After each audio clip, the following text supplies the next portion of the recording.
তালগাছ থেকে রস সংগ্রহ করা মোটেও সহজ কাজ নয়।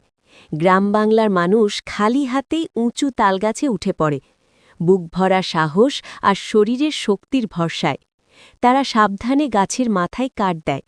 এরপর সেখানে বেঁধে দেওয়া হয় মাটির হাঁড়ি। সারা রাত ধরে সেই হাঁড়িতে ফোঁটা ফোঁটা করে জমতে থাকে টাটকা রস। ভোরের আলো ফোটার সঙ্গে সঙ্গেই নামানো হয় সেই মিষ্টি সাদা তরল। তখনই শুরু হয় বাংলার এক অমূল্য ঐতিহ্য, পাটালি গুড় তৈরির প্রক্রিয়া। প্রথমে বড় কড়াইতে ঢেলে রস জাল দেওয়া হয়।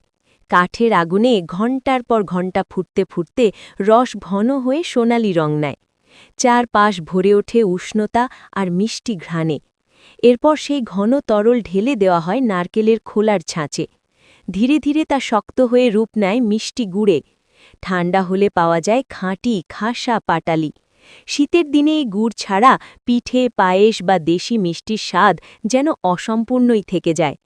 পাটালি শুধু একটি খাবার নয়, এর সঙ্গে জড়িয়ে আছে মানুষের পরিশ্রম, মাটির ঘ্রাণ, গাছের রস আর শতাব্দী পেরোনো ঐতিহ্য, যা মিলেই গড়ে উঠেছে বাংলার মিষ্টি ইতিহাস।